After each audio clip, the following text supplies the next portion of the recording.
Sometimes it's just not possible to photograph the scene at the angle that you want. Or sometimes you might just be off by a little bit when you take the photo and you want to correct the perspective.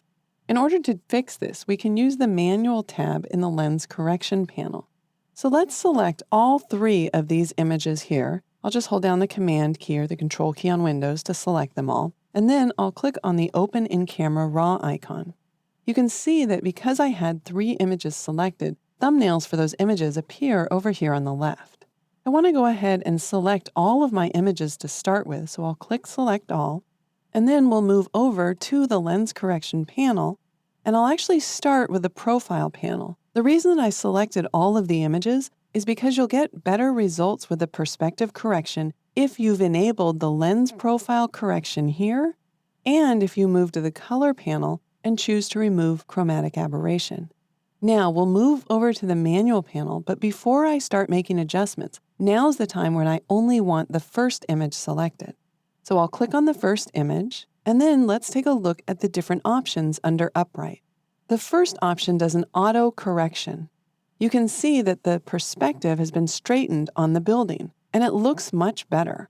Now, optically, it's not exactly straight, but it's a more natural correction to the image. We'll notice the difference as we move through the other options. The next option here only corrects the level, so it's only trying to straighten the horizon of the image. It doesn't actually do any vertical or horizontal corrections. Then the next option will do just vertical corrections. So now you can see that these vertical lines are straight. In fact, if I show the grid on top of it, we can go ahead and compare them to that grid. So optically, they are correct here, but it's up to you if you prefer this vertical option versus the auto perspective correction. If you need them exactly straight, go ahead and select that fourth option in order to straighten those vertical lines. The last option here straightens not only the vertical lines, but also the horizontal lines. Again, we can show the grid here, and now you can see, for example, that these horizontal lines are all straighter than they were with just the previous option checked on. So again, it's a matter of preference. Whichever one of these options you prefer is the one that you should go with. Let's go ahead and move to the next image here, and let's look at the different results that we get. Here's the option with auto, and it looks like it's straightening it and doing a really nice job. Of course, if we go to level, it would only level it, so we're not going to get the perspective correction.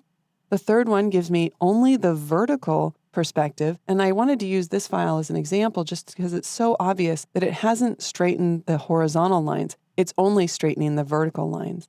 Finally, the full correction, the last icon there, is going to straighten both the vertical and the horizontals. And we can just look at the difference here between the auto and the vertical. So it's very similar. It's only a little bit different. Again, it's a personal preference.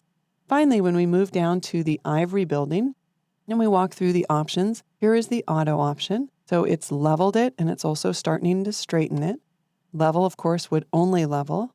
The third option here is going to really straighten those verticals. You can always check that by showing the grid.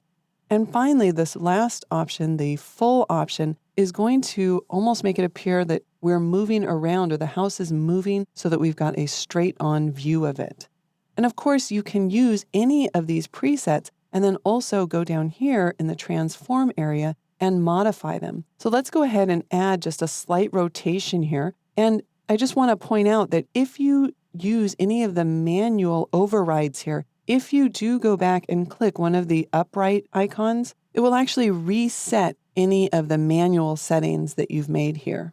I also want to show you that if the distortion on your image is really great, you will also see this transparent checkerboard here that just tells you that to make that kind of distortion, you don't have enough information in your original image. So in order to distort that, you're going to need to do one of two things. You'll either need to crop the file, or you'll need to make up this information, maybe by taking this photograph into Photoshop and using maybe one of the content-aware fill tools or the clone tool.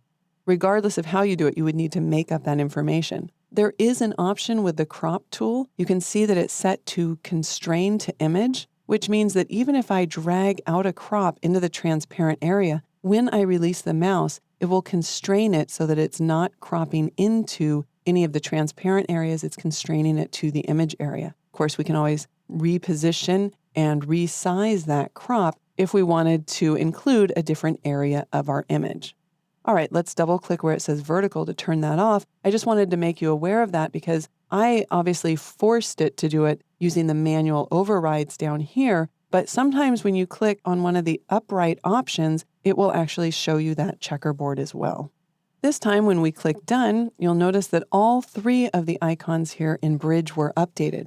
So as you can see, it's very easy to now correct perspective in Camera Raw. One helpful tip to keep in mind, you might want to think about shooting the scene a bit wider than necessary if you know that you're going to change the perspective because you might need to crop the image and you want to make sure that you have enough information to start with so that when you crop, you're not cropping off any important elements.